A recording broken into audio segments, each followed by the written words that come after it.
فرمایا کہ مزدور کا پسینہ سوکھنے سے پہلے اس کی مزدوری دے دو.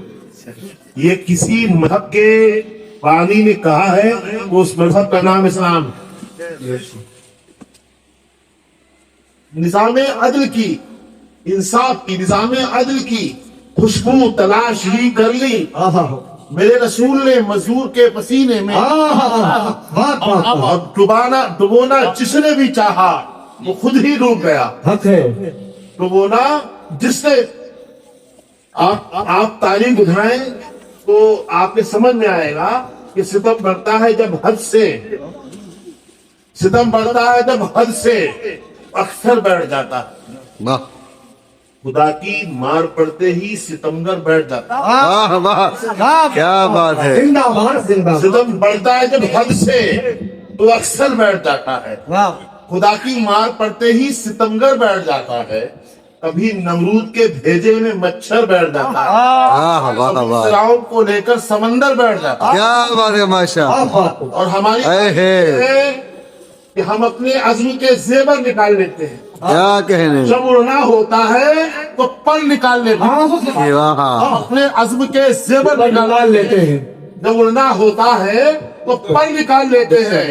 ارے تمہاری رسیاں جادو سے سانپ باندھتی ہیں. کیا کہنے. تمہاری رسیاں جادو سے سانپ باندھتی ہیں. ہم اپنی لاٹھی سے اجگر نکال لیتے ہیں. کیا بات ہے.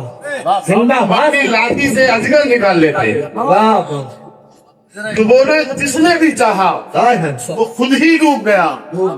یہ خاص بات ہے اسلام کے سفینے میں. بے شک. ہمیں یہ ایک جہنم کی محفل ہے. ان محفلوں کا مقصد کیا ہے؟ ان محفلوں کا مقصد ہے کہ آپ اپنی موت کو یاد کرو.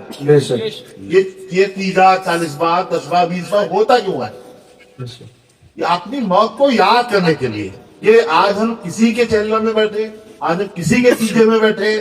آج ہم ایک شاعر نے کہا ہے کہ میں پڑھ رہا تھا ازاں قبر پر، مان یہ دل میں خیال آیا، پڑھے گا کوئی اسی طرح سے قبر پہ میری اذان آ کر. تو یہ آج آپ کسی کے چینل میں بیٹھے، کل کوئی آپ کے چینل میں بیٹھے گا، ہے نا. تو یہاں سے موت کی تیاری ہونی مولانا صاحب نے بڑی اچھی بات ہے بھائی کہ آپ تم جنازے میں آئے ہو، کم سے کم عصر کا وقت ہے تو عصر کی نماز اسی دن پڑھ لو. یہ جنازے میں آئے ہو، لیکن نہیں صاحب مسجد سے دور کھڑے ہیں قبرستان سے مٹی دینے کے لیے. جنازے کی نماز میں ایک طبقہ تو ایسا ہے، اتنا نالائق طبقہ ہے وہ کہ وہ جنازے کی نماز تک نہیں پڑھتا. جنازے کی نماز والی بہت دور کھڑا ہے، اسے کوئی فکر ہی نہیں ہے، شرم حیا آئی نہیں اس کے اندر. تو میں سمجھتا ہوں کہ یہی اسلام سے دوری ہے. اسلام سے دور رہنے میں کوئی عافیت نہیں. اسلام خطرے میں ان لوگوں کے لیے ہے. بہت بھولے لوگ ہیں جن کے دماغ میں ذہن میں یہ بات آتی ہے کہ ہم صحیح معنوں میں اسلام خطرے میں نہیں ہے. تو نماز نہیں پڑھتا تو تو خطرے میں ہے، روزہ نہیں رکھتا تو تو خطرے میں ہے، تو زکات دینے کے لائق ہے، زکات نہیں دیتا تو تو خطرے میں ہے. اسلام نہ کل خطرے میں تھا، اسلام نہ آج خطرے میں ہے. ارے ہم نے کربلا دیکھا ہے، ہم نے احد دیکھا. ارے ہم بدل والے ہیں. اگر تاریخ پڑھے تو ہم جان لیں کہ ہم تاریخ میں زیادہ کے پیروکار ہیں. ہم محمد بن قاسم کے ماننے، ہم صلاح الدین ایوبی کے جانشین ہیں. ڈرنے والے نہیں ہیں، اور یہ ڈرتے ہیں تو خطرے میں ہیں. ہم خطرے میں نہیں ہیں. جھوٹ بولتے ہیں اسلام اور مسلمان خطرے میں ہے. اگر تم اپنے مذہب سے دور رہو گے تو یقیناً خطرے میں رہو گے. اپنے علماء سے بیان اس کو سمجھ لو، مسلمانوں سمجھ لو. ہم نے علماء کی قیادت کو چھوڑ کے پیروں کے چکر میں پڑ جاتا.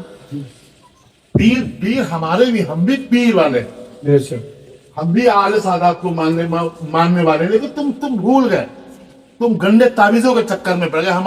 ہماری حالت کیا ہے معلوم؟ جس خانقاہ کی پہچان سوے سنابل شریف ہے، سوے سنابل شریف سے پہچانی جاتی ہو، آج وہاں گندے تعویذ کے نام سے لوگ اس خانقاہ کو کیا یہ بڑا ہے. ہماری خاندان کی پیدائش پیر کو ہونا چاہیے.